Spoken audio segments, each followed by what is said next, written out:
بسم اللہ الرحمن الرحیم. خواتین حضرات، میں ہوں اختر عباس اور آپ سب کو میرا سلام پہنچے.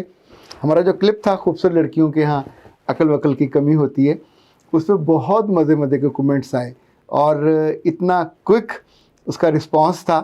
لوگوں نے کہہ کے بھی لگایا، لوگوں کے خوشی کا اظہار بھی کیا، لوگوں نے مزہ بھی لیا. پر 2-3 ایسے سڑو تھے، انہوں نے کہا یہ نہیں ہو سکتا. اچھا، ایسے لوگوں کا 2 ہی طریقے ہو سکتے ہیں، یا تو کہیں اس کلائنٹ کی آواز ریکارڈ کر کے ان کو سنائی جائے یا اسے ملوایا جائے. لیکن ایسے احمقوں کی دلداری کے لیے کیوں کیا جائے؟ بابا نہیں ماننا تو نہ مانو. یعنی وہ خاتون جو تشریف لائیں، نہ صرف انہوں نے فیس ادا کی بلکہ ساتھ ہمارے لیے وہ ایک پلیزنٹ ٹائم کا باعث بھی بنی. لیکن سچی بات یہ ہے کہ انہوں نے جاتے جاتے اپنی غلطی کا احساس اس وقت کیا جب انہوں نے آخری سوال کیا، اور آخری سوال پہ جب میرا کہہ چھوٹا تو اس کے بعد انہیں احساس ہوا کہ اس نے کوئی غلطی کمٹ کی ہے. انسان غلطی ماننے پہ تیار نہیں ہوتا. جب ہم اپنی غلطی مانتے ہیں تو اس کا بہت فائدہ ہوتا ہے. یہ مس احمد خان نے لکھا ہے کہ سر آپ سے ہی کہہ رہے ہیں، لڑکیوں کے پاس دماغ کی کمی ہوتی ہے. ایک لڑکی کہہ رہی ہے وہ اسی طرح بیوقوف بنتی ہیں، لیکن شکر ہے میرے میاں بہت پیارے ہیں، وہ مجھے بہت پیار کرتے ہیں. لیکن میں نے بار بار دیکھا ہے کہ لڑکیاں اتنی ہی پاگل اور اتنی ہی بیوقوف ہوتی ہیں. توبہ نے لکھا ہے کہ سر بس لڑکیوں کی بھی مت ماری ہوئی ہے. اچھا، مزے کی بات ہے، توبہ توئے سے لکھا جاتا ہے. ارسلان صاحب نے مجھے تے سے لکھ کے دیا ہے، تیوا تو بے الف با. اوکے، مرضی ہے ان کی. اور سموشا، اللہ جانے یہ سموسا ہے یا سموشا ہے، اللہ کی بندی پورا نام کوئی صحیح سے بتاؤ. سر لڑکی کی شادی کی ایکچوئل عمر کیا ہونی چاہیے؟ میرے بچے جب رشتہ آ جائے کر دینی چاہیے اللہ کا نام لے کے. اور مجھے لگ رہا آپ کا رشتہ ان دنوں یا آنے والا ہے یا کہیں باہر بیٹھا ہوا ہے اور آپ اسے آنے کی اجازت دینا چاہتے ہو، الاؤ کر دیں. عادل سرور نے کہا سر کیا خوبصورت مرد بھی بیوقوف ہوتے ہیں؟ میرے بچے کو بیوقوفی کی منڈی تھوڑی ہوتی ہے، اور بیوقوفی کوئی جاگیر تو ہے نہیں ہے، کسی کی بھی پاس ہو سکتی ہے.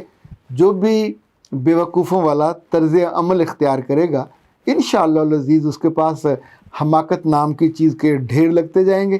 آپ اسے استعمال کرتے جائیے اور پھر آپ احمقوں کے سردار بنتے جائیے. یہ کون سا مسئلہ ہے؟ دنیا میں 2-3 ایسے گزرے ہیں، ایک ملا نصیر الدین تھے، ایک شیخ چلی تھے. ان کی بھی حماقتوں کے قصے ہم پڑھتے ہیں. آج کی عہد کے جو حماقتیں ہیں یہ کوئی جاہل آدمی نہیں کرتا. یہ کالجوں یونیورسٹیوں کے پڑھے لکھے، یہ سارے وہ لڑکیاں لڑکے ہیں جو جذبات کے ہاتھوں اس طرح کی حرکت کرتے ہیں. اور یہ جو اندھے جذبات ہیں یہ آپ کو منہ کے بل گراتے ہیں. اچھا، آج کا جو ہمارا ایشو ہے وہ ہے کہ ان ہیلدی جو کلیم ہوتا ہے زندگی میں، یہ کیسا ہوتا ہے؟ کیا آپ کو یہ خوشی دے سکتا ہے؟ کیا آپ کو یہ راحت دے سکتا ہے؟ کیا آپ کو یہ بیوقوفی سے بچا سکتا ہے؟ اگر تو یہ سوال سننے کے بعد آپ کے من میں آتا ہے ہاں، تو ذرا انگلی ایسے اٹھائیے. اور اگر آپ کو لگتا ہے کہ ان ہیلدی کلیم کرنے سے زندگی اچھی نہیں گزر سکتی، تو آج ہم اس پہ بات کرتے ہیں. اچھا، یہ بات کرنا اس لیے بھی ضروری ہے کہ اگر آپ کے دل کو لگے تو اپنی بہن سے، اپنے بھائی سے، اگر آپ کے آس پاس کچھ چھوٹے ہیں ان سے ضرور بات کیا کریں. میرے لفظ پورے نہ دہرائیے، اس میں اپنی کہانی شامل کریں، اس میں اپنا وزڈم شامل کریں، اس میں اپنی دانائی شامل کریں، اور ان کو اس بات پہ قائل کریں یا کمیونیکیٹ کریں کہ وہ آئندہ اس طرح کا بلنڈر نہ ماریں. پچھلے دنوں مجھے کچھ مسلسل ایسے کیسز دیکھنے کا موقع ملا کہ جس میں اگر کوئی بہن آپ سے یہ کہے کہ میں 12 سال سے جاب کر رہی ہوں، صبح جاتی ہوں، بے شک گاڑی پہ جاتی ہوں، لیکن جب دوپہر کو واپس آتی ہوں تو میں تھکی ہوئی ہوتی ہوں. اور ان کی جرت دیکھیں کہ میں دفتر سے واپس آ رہی ہوں، مجھے فون کرتے ہیں کہ آتے ہوئے سبزی لیتی آنا، آتے ہوئے فلاں سٹور سے کوئی گروسری پکڑ لانا. ہاؤ ڈیئر دے سے می. میں جاب سے آ رہی ہوں، بور، تھکی ہوئی، میرے اندر اس وقت انرجی ختم ہوئی ہوتی ہے. تو میں نے پوچھا بیبی کتنے گھنٹے کا جاب کر کے آتے ہو؟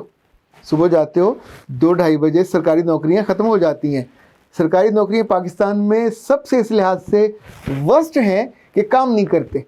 پرائیویٹ والے صبح سے کم از کم 8 سے 10 گھنٹے کام کرتے ہیں، اور ان کے پاس کبھی ان ریئلسٹک کلیمز نہیں ہوتے.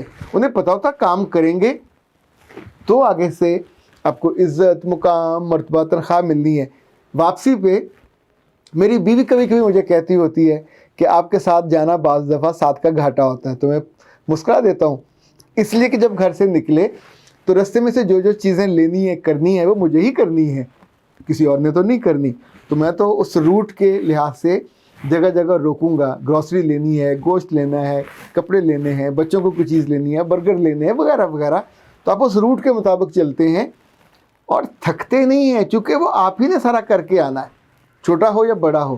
تو اب یہ خاتون چونکہ گھر کی بڑی بہن ہیں اور جاب کرتی ہیں، احسان کیا کرتی ہیں اور یہ کیوں سوچتی ہیں کہ باقی جو بہن بھائی، اچھا باقی بھی تو اپنے اپنے کاموں پہ گئے ہوئے ہیں، ان میں سے بھی تو کسی نے یہ چیزیں لے کے آنی ہے، اور تم اگر کسی بڑے سٹور کے سامنے سے گزر رہے ہو اور وہاں بریک لگا لو گے تو کیا تکلیف ہو جائے گی. ہاں ممکن ہے یہ پرابلم آپ کو ہو کہ میرے پیسے خرچ ہو جائیں گے. اوکے، گھر میں کوئی فنڈ رکھ لیں جس میں باقی لوگ بھی پیسے ڈال دیں اور اسی میں سے کلیکٹیو آپ خرچ کرتے رہیں. لیکن میرا خیال ہے جب آپ کما رہے ہوتے ہیں اور اس گھر میں رہ رہے ہوتے ہیں اور گھر میں باپ نہ ہو یا گھر میں ماں نہ ہو تو پھر بڑی بہن کو بڑی بہن بننا چاہیے. یہ جو میں کہتا ہوں ان ایکسپیکٹڈ کلیمز، لائک ان کے کلیم یہ تھے کہ بہن بھائی میری عزت نہیں کرتے. تو میں نے پوچھا کہ کیوں نہیں کرتے؟ کہنے لگے کہ میں چونکہ تھکی ہوئی آتی ہوں، جو پہلی دلیل تھی جو ناقص ہے. دوسرا پھر میں آ کے شاؤٹ کرتی ہوں اور یہ ان کو برا لگتا ہے. تیسرا مجھے آ کے کھانا بنانا ہوتا تو کھانا پھر میں الٹم پلٹم بناتی ہوں، چونکہ میرا دل خوش نہیں ہوتا، میرا دل راضی نہیں ہوتا. تو ظاہر جو کھانا بنتا ہوگا وہ بہت ٹیسٹی نہیں بنتا ہوگا. یہ کھانا بنانے کے بعد سرو کرنے کے لیے بھی مجھے لگتا ہے کہ جیسے وہ برتن آپ پھینکتے ہیں نا سامنے، کیونکہ کھانا پروسنا، کھانا کھلانا یہ ایک فن ہے. اور وہ اچھی لڑکیاں یا اچھی مائیں یا اچھی بھابیاں جب کھانا کھلاتی ہیں اور رکھتی ہیں تو لٹرلی بھوک چمک اٹھتی ہے اس لمحے. کچھ لوگ تو ایسے ہوتے ہیں کہ جو آپ کو لقمہ کھلانے پہ کہ یہ ضرور لیجئے، چاہے وہ دال ہی پکی ہوئی ہو، کہ میں نے اس میں یہ کیا، میں نے اس میں یہ کیا. انفیکٹ اگر کھانا کھلانے والی یا پکانے والی راضی نہیں ہے تو اس کھانے میں زہر ڈل جائے گا. اچھا، تیسری بات جو انہوں نے کہی وہ اور بھی بری تھی. کہنے لگی کہ میں کبھی کبھی ان کو احسان جتاتی ہوں. جتنی دفعہ میں نے اس ہفتے میں رکی ہوتی ہوں، چیزیں لائی ہوتی ہوں وہاں دکان پہ رک کے، تو میں ان کو جتاتی ہوں. یہ ان کو بہت برا لگتا ہے. تو اللہ کی بندی، احسان چھوٹا ہو یا بڑا، یہ تو احسان ہے بھی نہیں ہے. یہ تو ظاہر ہے آپ کا مل جل کے، اسے ہم ورکنگ ریلیشن شپ کہتے ہیں نا. فرض کریں بھائی شام کو آتا ہے، اس نے آ کے سبزی لانی ہے، فلان چیز لانی ہے، تو شام کو بھی تو لانی ہے. وہیں جانا ہے جہاں سے آپ گزر کے آئے ہو، لیکن آپ کوآپریٹ کرنے پہ تیار نہیں ہو. زبان آپ کی قابو میں نہیں ہے. میں نے اس بچی کو یہ بتانے کی کوشش کی کہ جتنا تمہارا یہ رویہ برا ہے، تمہارے چہرے پہ تمہارا جو رنگ ہے وہ کالا ہو چکا ہوا ہے، تمہاری آنکھیں آلموسٹ اندر کو دب رہی ہیں، اور سب سے برا یہ کہ جو تمہارا پورا وجود ہے وہ ناخوشی سے بھرا ہوا ہے. آپ سوچئے جیسے وہ غبارہ نہیں ہوتا، غبارے میں آپ پانی بھر دیں ہوا کی جگہ تو کیسے چھل چھل کر رہا ہوتا ہے. جب آپ اندر سے ناخوش ہوتے ہیں تو آپ کی پوروں میں سے بھی ناخوشی جھانک رہی ہوتی ہے. آپ کے منہ سے جو لفظ نکلتے ہیں اس کے کسی لفظ سے نہ بہن کے لیے عزت تھی، نہ بھائی کے لیے محبت تھی. اب سوچئے، ڈیمانڈ آپ کے لیے ساری یہ ہے کہ میری عزت کریں. عزت دینے پہ آپ آمادہ نہیں ہو. آپ جتنا کماتے ہو، میں نے پوچھا بہن بھائیوں کو کتنا دیتی ہو، تو کہا نہیں میں تو اپنی شادی کے لیے جمع کر رہی ہوں، میں نے تقریباً 15-20 لاکھ روپے جمع کر لیا ہے. اب اللہ کی بندی، تم جتنے پیسے جمع کر رہے ہو اس کا بہن بھائیوں کو کیا بھار؟ اس گھر میں وہ اکٹھا گھر ہے، سب رہ رہے ہو، لیکن جب تک باپ ہوتا ہے کبھی مسئلہ نہیں بنتا. وہ پیسے لاتا ہے، کماتا ہے، خرچ کرتا ہے. پر جب بہن بھائی اکٹھے رہ رہے ہوں، شادی شدہ بھی نہ ہوں، تو پھر آپس میں ورکنگ ریلیشن شپ کرنا ہوتا ہے. پھر بیجا قسم کی ایکسپیکٹیشن اور بیجا قسم کے جو کلیمز ہیں یہ کام نہیں کرتے. آخری بات اس نے کہی کہ سر میں گھر میں بڑی ہوں، مجھے بڑی مانے تو صحیح نا. تو میں نے کہا تم بڑی منوانے کے لیے کیا چاہتے ہو؟ کہنے لگی نہیں میں یہ تو نہیں چاہتی کہ میری پوجا کریں، پر مجھے بڑا مانے تو صحیح، مجھے بڑے ہونے کا مان دیں. تو اے وہ ساری لڑکیوں یا وہ سارے لڑکوں جو اپنے گھروں میں بڑا ہونے کا مان مانگتے ہو، بڑا ہونے کا سمان یا عزت اعتبار مانگتے ہو، یاد رکھیے گا پورے خاندانوں میں بڑے ہونے کی عزت صرف اس کو ملتی ہے جس کا دل بڑا ہوتا ہے. بڑا ہونے کا احترام اور ریگارڈ صرف اس کو ملتا ہے جو دیتا زیادہ ہے. اور بڑا ہونے کا مقام صرف اس کو ملتا ہے جو قربانی دیتا ہے اور دوسروں کے لیے سیکریفائس کرتا ہے. ڈیمانڈ کرنے والے کو، بدتمیزی کرنے والے کو، بد تہذیبی کرنے والی کو عزت نام کی کوئی چیز نہیں ملتی. محبت تو بہت دور کی بات ہے، وہ تو لوگ اتنا انتظار کریں گے، وہ بہن 4 ہوں، 5 بہن بھائی ہوں، 10 ہوں، کہ کل کی یا آج اس گھر سے چلی جائے، اس کی وجہ سے جو بے برکتی ہے۔ چونکہ عورت جب بھی گھر میں چیختی ہے یا زور سے بولتی ہے تو انفیکٹ اس کی آواز اور چیخ جن جن کانوں تک جاتی ہے ان کے دلوں میں اس کی عزت، احترام، ریگارڈ اور محبت کم ہوتی جاتی ہے۔ یہ جو ہوتے ہیں نا جھونپڑیوں والے، یہ جو ان پڑھ اور جاہل عورتیں ہوتی ہیں، کامیاں، جب یہ آپس میں لڑتی ہیں تو یہ شروع آواز ہوتی ہے، چیختی ہیں اور آپ کے کانوں کو بری لگتی ہیں۔ ہر لڑائی میں وہ غیروں کی ہو رہی ہو یا اپنوں کی ہو رہی ہو، جس نے زبان دراز کی، جس نے اپنے لہجے کا لیول اونچا کیا اور جس نے دوسروں کا لحاظ خراب کیا، پھر بعد میں وہ یہ توقع نہ کرے کہ باقی بھی میرا لحاظ کریں، چونکہ لحاظ کے ساتھ ہوتا ہے، عزت کے ساتھ ہوتی ہے۔ محبت کمانی پڑتی ہے، مفت میں نہیں ملتی۔ ایک وقت ہوتا ہے خاندان اکٹھا ہوتا ہے تو تھوڑی تھوڑی ملتی رہتی ہے، پر پھر وقت آتا ہے جب آپ کو اپنی محبت کے لیے انویسٹمنٹ کرنی پڑتی ہے، اپنی محبت کے لیے صبر کرنا پڑتا ہے، اپنی محبت کے لیے دوسروں کا خیال کرنا پڑتا ہے، ان کی آرام کے لیے۔ یہی اگر گھر آ کے کھانا محبت سے کھلائیں، اگر صفائی کرتی ہیں تو اس کو پھر جتائیں مت۔ صفائی کر کے کون جتاتا ہے؟ کھانا کھلا کے کون جتاتا ہے کہ میں نے تمہارے لیے یہ کیا، میں نے تمہارے لیے یہ کیا؟ ہر ایک نے اپنا اپنا رول کرنا ہوتا ہے۔ قدرت کے اس بڑے کارخانے میں چاند ہو، سورج ہو، زمین ہو، ہوا ہو، آگ ہو، پانی ہو، کب جتاتے ہیں؟